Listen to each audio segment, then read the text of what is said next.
Olá! Hoje nós vamos conversar sobre os dois grandes focos das nossas dificuldades emocionais, somado a tudo que nós já conversamos até agora. O primeiro grande foco é o nosso egoísmo, orgulho e todos os seus filhotes. Eu não vou me delongar sobre este tema, que nós já temos vamos dizer assim, um encontro, né? Nos nossos vídeos anteriores do nosso outro projeto, que a gente já falou sobre isso. Então, se alguém quiser entender um pouco melhor sobre isso, eu sugiro que procure nos nossos encontros anteriores, que vocês vão encontrar esse vídeo, né? Sobre egoísmo e os seus filhotes. Então, nós temos a questão do desenvolvimento da nossa autoestima, que é o que nós vamos conversar hoje, e temos o desenvolvimento ou não, né, do nosso egoísmo e de todos os seus filhotes. Nós já entendemos e sabemos a extensão do tanto que nos faz mal este vício moral, que é o pai de todos os vícios morais, que é o egoísmo. E nós já conversamos sobre a importância e a necessidade de desenvolver o amor, que é o pai de todas as virtudes. Hoje nós vamos conversar sobre um outro aspecto, o aspecto do desenvolvimento da nossa autoestima, que é didático, porque a verdade é que isso faz assim, ó, a questão de todos esses aspectos morais, né, dos nossos vícios morais e do desenvolvimento da nossa autoestima. Mas é interessante a gente poder teorizar sobre isso para vocês poderem se encaixar em alguns aspectos e levarem lá para o processo de transformação, que foi assunto do nosso último encontro. Ok, o que você entende por autoestima? O que é autoestima para você? Boa parte das pessoas entende que autoestima é eu poder falar, eu me amo, né? E muitas pessoas acreditam, caem na fantasia, né? De que muitas vezes olhar para o espelho, eu me amo, eu me amo, eu me amo, eu me amo, né? Vai desenvolver a minha autoestima. Eu queria que vocês pensassem na autoestima como um processo de desenvolvimento em 5 áreas. Vamos imaginar assim. Eu vou pegar a referência do nascimento nessa existência, mas a gente vai fazer o link com as encarnações anteriores. Então, eu nasci nessa existência como se fosse assim, com 5 recipientes, imagine 5 baldes, tá? Vazios em relação a essas 5 áreas. Quais são essas áreas? A área corporal e a expressão de todo o meu corpo, né?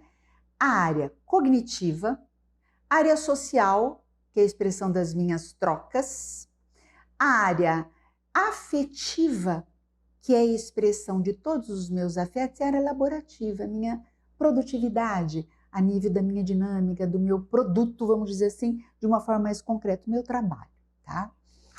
Acontece que deve existir, para uma pessoa ter uma autoestima adequada, ela precisa ter a sensação de produtividade em boa parte dessas áreas. Então, acontece que quando eu nasço como se fossem 5 recipientes vazios, cada um relacionado a uma dessas áreas. Recipiente da área corporal, da área cognitiva, da área afetiva, da área social e da área laborativa. Um recipiente para cada área. Tá, então imaginem assim, do momento que eu nasci até o início da minha vida adulta, a minha autoestima nessa existência, ela vai sendo estabelecida e estruturada. E ela tem a ver com os aspectos dessa existência e de outras. O que tem a ver com outras? Dependendo de como eu vivenciei cada uma dessas áreas em outras existências, é como se o calibre da boca deste balde fosse maior ou menor. Por exemplo, se eu tive vivências positivas, saudáveis em relação à minha área corporal, o recipiente dessa existência da área corporal nasce com a boca larga, tá? Se eu tive muitas dificuldades e já nasço com essas marcas, o recipiente já tem a boca mais estreita. E assim em todos esses segmentos. Então, nasci. Tudo que eu começar a viver, do momento que eu nasci, nessa existência, até o início da vida adulta, é como se o meio externo jogasse dentro desses recipientes peças positivas ou negativas em relação a cada uma dessas áreas. Então, eu vou pegar uma por uma. Por exemplo, área corporal. Se a criança é acolhida em suas necessidades, que conforme ela for crescendo, ela for tendo orientações adequadas em relação a vestimentas, a higiene, se ela entender que cuidam do corpo dela, se é aquela criança que cai e a mãe, ô filho, vem aqui, o que aconteceu, né? Se essa criança é levada a cuidar a nível do seu asseio, a nível da sua vaidade relativa, né? Mas assim, do cuidado com o seu corpo, do cuidado com a sua saúde, com a alimentação, se ela é incentivada a exercitar-se, né? A ter atividades físicas, essa criança está recebendo muitas peças positivas em relação à área corporal. Se a boquinha for muito estreita, se ela já nasceu com muitas dificuldades físicas, por exemplo, algumas deficiências, algumas alterações metabólicas, né? Por conta de vivências anteriores, a boquinha é estreita, então assim, ela vai ter muita estimulação positiva, mas vai entrar pouco dentro do balde porque a boquinha é estreita. Já ao contrário, se ela tem mais facilidade e foi bastante estimulada, ela vai preencher esse recipiente com mais facilidade. Assim em todas as áreas. Se eu tenho vivências de existências anteriores, sociais, que me traumatizaram, que me trouxeram situações complicadas, né? Eu posso nascer com a boca do recipiente da área social um pouco estreita demais, tá? Então, por mais que eu receba estímulos, né? Uma mãe que favoreça as minhas trocas, uma mãe que é exemplo de ter amigos em casa, de ter um bom relacionamento com as pessoas, de fazer parte de vários grupos, né? Por mais que eu tenha uma mãe que me favoreça isso, ou um meio externo que me favoreça isso, vai entrar pouca pecinha, porque eu já tenho essas dificuldades, eu sou mais tímido, já sou mais retraído. Ao contrário, né? Se a boca for larga, mesmo com poucas peças, né? Com menos peças às vezes, o preenchimento vai ser maior. Mesma coisa na área cognitiva. Eu posso nascer com favorecimentos ou não na área cognitiva. Favorecimentos boca larga, desfavorecimento boca pequena. A boca pequena, por mais estímulos que eu tenha, os meus recursos cognitivos vão ser limitados porque entrou pouco, tá? Se a boca é larga, entrou bastante, o balde quase enche. Na área afetiva, tá? Se eu tenho muitas dificuldades afetivas, de vivências muito complicadas, eu não vou saber lidar com os afetos, né? Eu vou ter dificuldades de lidar com os afetos. Se eu tenho um meio externo que me acolhe, que me ajuda a nomear os sentimentos, que é um pouco o que a gente já falou também no encontro do nosso bloco anterior, né? Se alguém se interessar, busque lá no nosso encontro anterior, né? Sobre nomear os afetos e os sentimentos. Se eu tenho um meio externo que me favorece e a boca é larga, ok. Se não, eu vou ter mais dificuldades na minha área afetiva. Na área laborativa, você vê, né? Tem criança que parece que já nasce pronta, né? Você não precisa mandar guardar o brinquedinho, você não precisa... O que a gente qualifica na área laborativa? A capacidade de organização, de incorporar uma rotina, de ser determinado ou não, de ser responsável ou não. Porque são aspectos importantes para a nossa vida laborativa, não é? Na vida adulta. Então, você já vê que tem crianças que já nascem com isso. A boca é larga, né? Aquela criança que já vem pronta, que a mãe não precisa falar muito, mas e que ela já incorpora bem, né, a rotina da casa e as regras. Outras não. Bom, conclusão. O olhar de fora, o olhar de quem educa, o olhar de quem é importante para a criança, vai colocando peças positivas ou negativas dentro desses recipientes. Este processo de receber peças do meio externo vai do nascimento até o início da vida adulta. Quando chega no início da vida adulta, é como se fosse feito uma... Aliás, não é nem no início da vida adulta, é durante a adolescência, tá? É feito como se um breque nessa capacidade do meio externo de colocar peças dentro desses recipientes. Por quê? Até aqui, ó, até a adolescência, o jovem é muito focado no olhar do pai e da mãe, né? Na orientação do pai e da mãe. Eles deixam de estar com os amiguinhos para estar com o papai e com a mamãe. Eles querem sair com o papai e com a mamãe, né? É muito importante para eles essa devolutiva. Quando eles entram na adolescência, é normal que este olhar comece a valorizar mais os pares, os amigos. Por isso eu sempre digo assim, até a adolescência, é claro que é sempre importante um pai e uma mãe estar atenta a com quem o seu filho está andando, né? Com quem ele está fazendo trocas. Mas até o início da adolescência não tem muita importância, porque o olhinho da criança está grudado em você, papai, em você, mamãe. Na adolescência, isso é vital. E tem muitos pais que fazem o contrário, tá? Chegou a adolescência, já não se importa muito, porque já é quase um adulto. É o contrário aí que você tem que se importar. Por quê?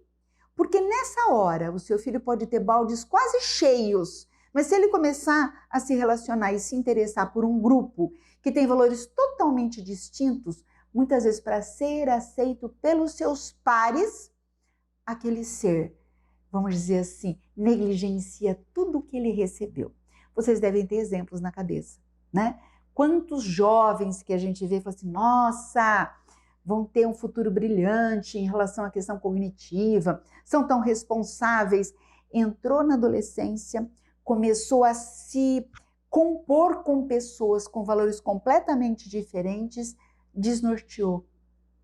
E se tornam muitas vezes adultos totalmente complicados e improdutivos. Então, pai e mãe, é a hora que vocês mais precisam estar de olho nos filhos. Sim, definir se pode ou não pode estar com aquele grupo ou não. Se sintam com esse direito. Porque este período é o período onde eles vão fazer uma reavaliação de tudo que você colocou para dentro deles e confrontar com um grupo de iguais com os quais eles vão estar se relacionando. Bom, o adolescente passou por esse processo e entrou na vida adulta. Ele entrou na vida adulta e agora é como se ele fosse se remontar. Então ele leva para a vida adulta o que ele tem de valor na área corporal, em todas essas áreas que a gente falou. Então ele pode entrar na vida adulta, por exemplo, o que é a autoestima? Ela pode ser adequada, ela pode ser inflada ou ela pode ser depreciativa. Ela tem esses três contornos, tá? Quando que ela é adequada? Quando em boa parte dessas áreas o indivíduo conseguiu se potencializar. Teve mais peças positivas do que negativas e entrou na vida adulta com mais peças positivas do que negativas. Pode ocorrer um desnível, eu posso ter, por exemplo, uma autoestima adequada em relação ao meu corpo e não tem em relação à minha área cognitiva, tá? Então, assim, a autoestima mais adequada é quanto mais áreas o indivíduo tem este equilíbrio. Como que eu avalio se a minha autoestima é adequada? Se eu conseguir me desprender do olho do outro. Eu não disse que é o olhar do outro que norteia, que vamos dizer assim, que forma a autoestima do nascimento até aqui? Depois que tá tudo lá dentro, tá?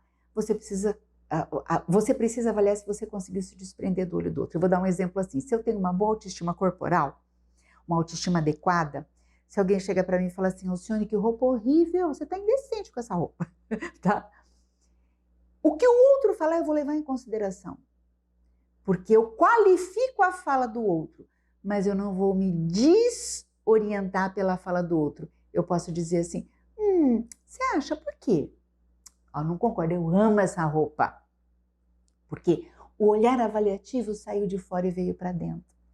Todas as situações onde você é extremamente aprisionado ao olhar do outro, é porque a sua autoestima está em defasagem, está em desalinho, está talvez depreciativa. Então, quando eu tenho uma autoestima adequada, eu consigo me qualificar naquela questão do eu igual ao outro. Quem tem uma autoestima adequada está aqui, ó, eu igual ao outro, em relação a direitos, em relação a deveres.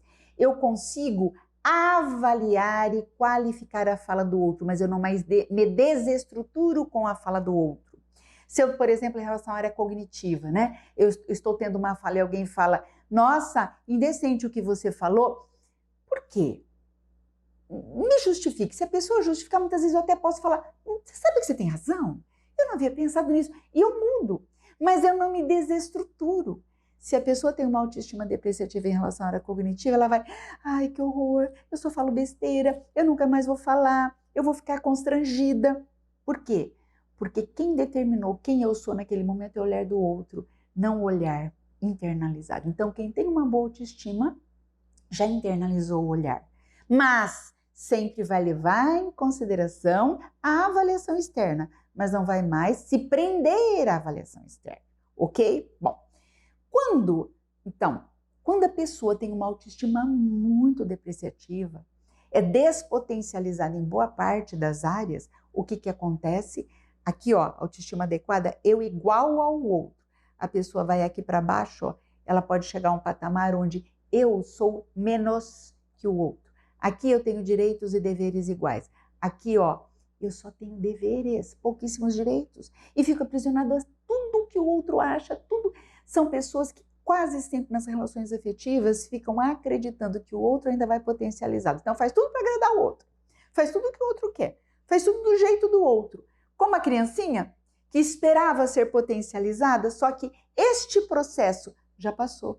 Na vida adulta agora a potencialização tem que ser de dentro para fora, não é mais de fora para dentro. Da mesma forma que, em algumas situações, a pessoa pode ter um excessivo investimento em algumas áreas. Por exemplo, uma pessoa que tem um excessivo investimento na área cognitiva, tá? Pais muito intelectualizados, que não investiram nas outras áreas, mas demais na área cognitiva, por isso que eu te falei lá no começo que as coisas fazem assim, né? Associado ao fato, talvez, de ser uma pessoa com orgulho um pouco mais exacerbado, um egoísmo mais exacerbado, ela fica com uma pseudo-autoestima, que é aquela pessoa que chega de uma forma arrogante, tá? Ela é excessivamente potencializada. Ela parte do princípio que o eu é mais que o outro. Ela parte do princípio que o eu tem mais direitos e poucos deveres. O complicado é que quase sempre nas trocas, pessoas nesse patamar se relacionam com pessoas nesse patamar. E a gente até entende o porquê, né, na questão doutrinária, porque são pessoas que precisam aprender uma com a outra. E dependendo do nível dessa troca, uma pode contribuir para o equilíbrio da outra. Então, pensem um pouquinho. Como é que vocês estão na área corporal, na área cognitiva, na área afetiva, na área laborativa e na área social? Se entenderem que existem defasagens, agora, como eu disse, agora é de dentro para fora. Puxa, minha área cognitiva não está legal. Se esforce conscientemente de dentro para fora. Procure ler mais, aprender um outro idioma, fazer coisas que você entende que não consegue, mas que até agora não tentou. Se entende que está despotencializada na área física, na área corporal. E é muito importante ressaltar o seguinte: autoestima na área corporal não é vaidade, não passa por processo de beleza, passa pela sensação de bem-estar. Tem muitas pessoas que são belíssimas e que se enquadram perfeitamente naquele padrão de beleza, né? E que têm uma autoestima corporal totalmente alterada. Não conseguem ir para as trocas, desenvolve uma bulimia, uma anorexia, desenvolve uma sensação de disformidade, disformia, né? Psíquica em relação ao seu corpo, né? Do mesmo jeito que tem pessoas que, a princípio, a gente olha que tem uma questão corporal totalmente contrária a qualquer tipo de padrão e que são muito tranquilas com elas mesmas. E é muito interessante, sabe o quê? Que o outro quase sempre enxerga o que a gente vê. Uma pessoa pode ser belíssima, mas se ela se enxerga despotencializada, muitas vezes ela não vai chamar atenção.